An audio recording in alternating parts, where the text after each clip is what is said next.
Make America Great Again, the slogan that helped Donald Trump capture the White House. Well, catchy political slogans are nothing new on the American political scene, as the perfect political slogan can mean the difference between victory and defeat at the ballot box. Well, tonight, Jay Cohn brings us an intriguing story from Montana's political past, how a catchphrase from the 1968 Montana governor's race stopped a statewide sales tax in its tracks. Most Montanans know that we don't have a state sales tax, but few know why. For more than half a century, the state legislature has flirted with the idea of a general sales tax. In fact, twice it was put on the ballot for a vote of the people, and twice it was soundly rejected.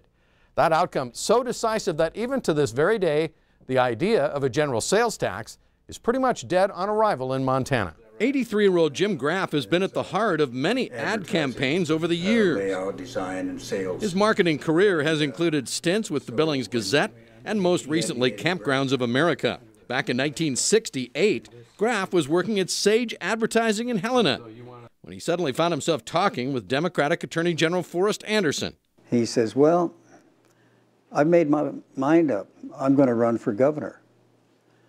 And I said, well, we'd like to help you out and make it happen. We played up the fact that he was a good-looking guy.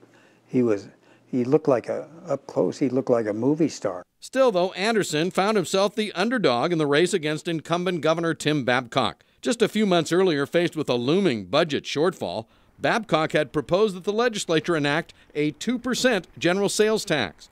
And although that sales tax bill failed, the topic remained the hot issue of the day. Anderson wanted to make it clear to voters where he stood. Leadership to develop state revenues from the present tax structure through increased economic growth.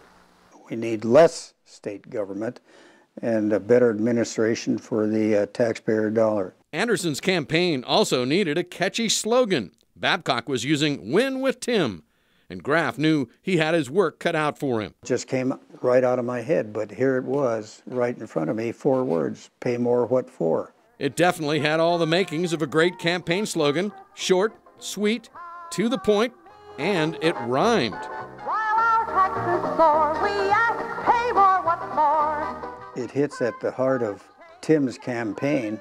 I knew that we had a winner, but I'm not a salesman by any aspects, and I wasn't sure that I could sell that to Forrest. But he says, Jim, he says, you do what you and Bob think need to be done to win, for me to win this thing.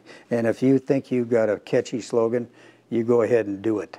Pay more, what for left its mark. Babcock's campaign could not distance itself from the issue, and Forrest Anderson swept to victory, upsetting the incumbent governor by a stunning 14 points. To this day, it's the last time a sitting governor was defeated in Montana. In his biography, Babcock acknowledged that his support for the sales tax cost him the election, and in his words, quote, ended my political career as such.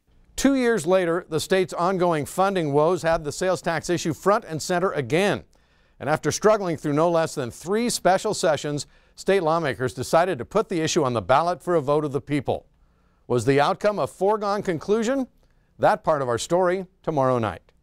In Billings, Jay Cohn, MTN News. The power of the political slogan. Thanks so much, Jay. And we'll look forward to Jay's piece tomorrow and a few more months free of political ads. Yes.